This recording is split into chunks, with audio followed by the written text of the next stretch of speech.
Now watch this drive. What's up, ballers? And let me hear you holler in those comments. My name is Cole, and welcome to Variety Speak. Okay, on to the Eastern Conference teams. If you haven't seen the first video on the Western Conference teams, I would highly recommend pausing the video, watching that one, and then coming back here. That being said, let's get right into it. Starting off with Orlando. Now, I'm personally a big fan of these guys, and don't ask me why.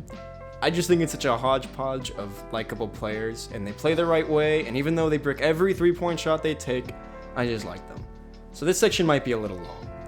That's why, even though their playoff hopes were going to be slim regardless of availability, I just feel so bad for how ravaged they were this year by injuries. Especially Jonathan Isaac, who will have to miss the whole next year with another severe knee injury. I guess he's as good as a place to start as any. This news is really just unfortunate, a big blow to the Magic, but I think it might actually end up nudging them in the right direction. That is, trading their vets to gain draft capital. The Evan Fournier experiment is over. He is a habitual slacker in the playoffs, and it was just as bad this year as any other. I know it's a tough pill to swallow, trading the best three-point shooter you have on a team that desperately needs shooting and offense, but it's not like he makes his shots when they count. And plenty of teams could be looking to boost their perimeter with a guy like this. Potential partners could be the Rockets, who are always looking to upgrade on the perimeter. In terms of what you would actually get, some contracts mostly to open up for the cap space in 2021. Not that I think the Magic will land anyone marquee, but I think that draft class is deep, and they certainly could snipe some thrifty roster additions based on what they need in a year. I don't know. Maybe the Bucks give you some contracts and a young dude to try to make Giannis happy, but I don't think a trade like that would make Bucks fans happy. Maybe the Nets trade for him is like a good, overpaid six-man. I think they could use some guys there that are just fine with spotting up in the corner and making threes, but who knows. Someone will want Fournier, and Orlando can probably squeeze out at least one pick or a young guy in a deal while freeing up their cap space. Aaron Gordon and Vucevic should also be traded, though I think their value is significantly higher than Fournier's. Gordon will probably fetch you at least a first rounder, and maybe even a decent young guy. I could see the Knicks being desperate enough for a contributor that they just empty their pen of young guys to target players like Gordon, CP3, and maybe like Miles Turner.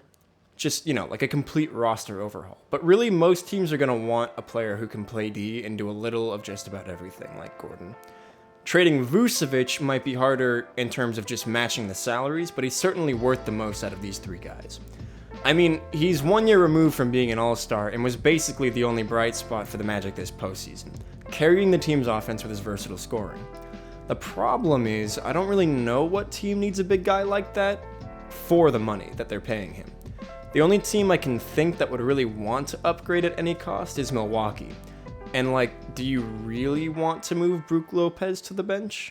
Maybe you do. The Bucks are desperate for any kind of big move right now.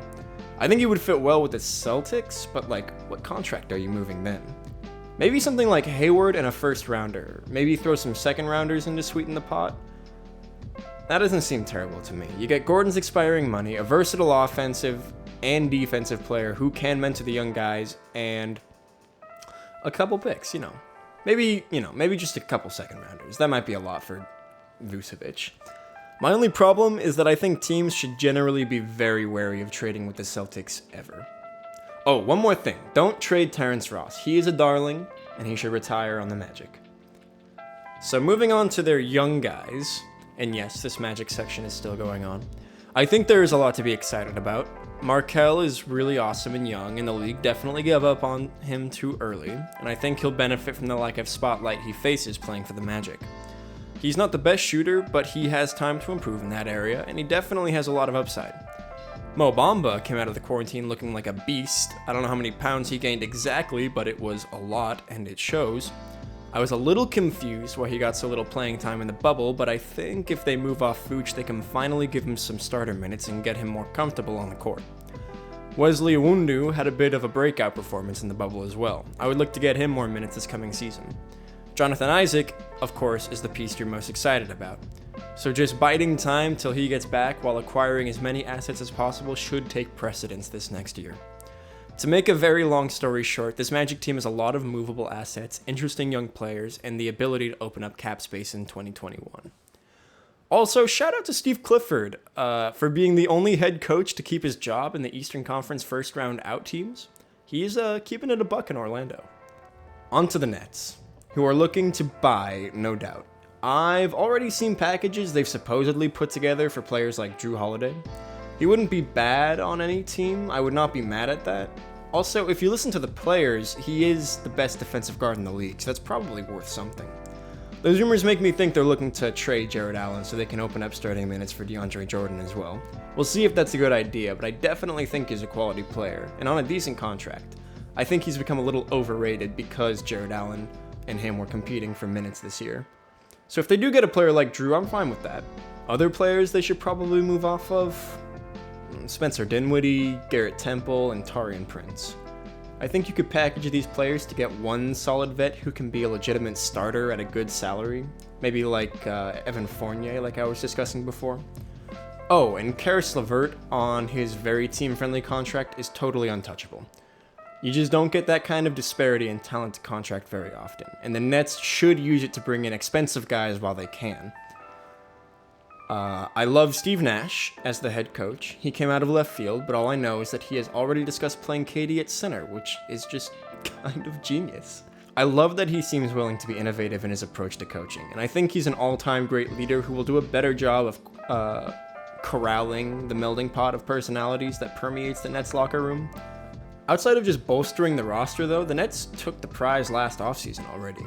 We all knew this was the off year. More than anything, I'm just excited to finally see this team get on the court at full power. You know, I don't really want to talk about the 76ers because I think they're a dumpster fire. My only real hope for this team is that I hope Matisse Thybulle escapes to another team in some trade, but I don't really see that happening. Should the Sixers split up Ben Simmons and Embiid? Yes. I get that you don't get two players this talented together very often, but like, they both can't shoot, and in today's NBA, if you want a team to go far in the playoffs, you can't have two bad shooters also be your two best players who share the court all the time. Simmons and Embiid just have play styles that need to be built around. You know, they say the mark of a good compromise is that no one is happy, but there hasn't been any good compromises, and I'm pretty sure everyone is still unhappy. So who do you trade? Embiid. He's not reliably healthy, and centers are getting worse every year unless your name is Nikola Jokic. By the way, anyone who still thinks Embiid is better than Jokic needs to come back to reality. Bradley Beal could be an interesting trade straight up for Embiid, though I just don't see why the Wizards would want to get rid of Beal yet, unless he's truly forcing a trade, which he isn't. Do the Warriors want him? Maybe, probably not. To be honest, personally, as a Warriors fan, I'm a little tired of all our eggs being in the starting lineup because the potential to get rocked by injuries in the playoffs is real, especially when you have Embiid and gave up your depth and draft capital to do it. Maybe the Thunder could swing for the fences if they want to get back in the playoff picture next year. Something like Chris Paul and many draft picks could get the job done. It's a tough situation in Philly, though. They've made so many bad decisions recently. Like, it's going to be next to impossible to move Tobias Harris contract. But honestly, I think the Horford contract will be easier to get rid of than people expect. If he can play starting minutes at his natural center position, I think he will have a significant uptick in production. Final thought. The Sixers fired Brett Brown. It was bound to happen, so who should coach this team? Would D'Antoni be a good fit? No, not unless there's some serious roster changes. I think the best fit for the Sixers now would be Ty Lue. Championship experience can go a long way in focusing the team and making them realizing the work and discipline they need to compete. I think the end product of Ben Simmons will hopefully resemble LeBron a little bit, just an incredibly complete athletic basketball player who is dominant on defense. Obviously, Ben will have to shoot for that to happen, but Ty Lue definitely has experience coaching that style is all I'm getting at. Besides that, it looks like the house is on fire from where I'm sitting. I don't think the Sixers can really recover from the damage Elton Brand has been doing lately this offseason. This will definitely be a multi-year process where the Sixers can hopefully choose a direction and establish a better culture. But fire Elton Brand. After all, the first step to putting out a fire is closing the gas valve. Finally, we have the Pacers, who are in a pretty interesting position this offseason. They fired Nate McMillan, and now they have to hire some coach. So who fits the team? Well, this team could look very different come tip-off in the winter, so it's really hard to say. Rumors say Mike D'Antoni. I don't really like that fit, especially if the Pacers trade Miles Turner, which I think they should. I think we've definitely seen this Turner-Sabonis thing ride out for long enough. When they share the court on offense, it's just dreadful. Keep Sabonis, let him play center, put shooters around him. That should be the plan at this point. I guess we can start with that. What do you get on the open market for Turner? And what do you get if you pair Turner with Warren or Oladipo even? I think it's more than you would think at first glance. Turner's on a pretty team-friendly contract at $18 million with another couple years to ride out, and is a huge part of the Pacers' solid defense over the last few years. If he can truly play the starting center role on a team, there's no reason to think his offense won't come along a little more too. With just Turner alone, I can see him fetching a good young player and a pick, maybe like Matisse Thybulle and a first rounder. Not that I think the Sixers would trade for a center, that's just around the value I expect for him. Maybe like a Covington, if the Rockets decide they want to actually play with a center who can shoot and play in the post. Who knows what the Rockets want to do? I sure don't. I'm gonna have to think of something for them eventually, but like, Jesus, their team is a mess.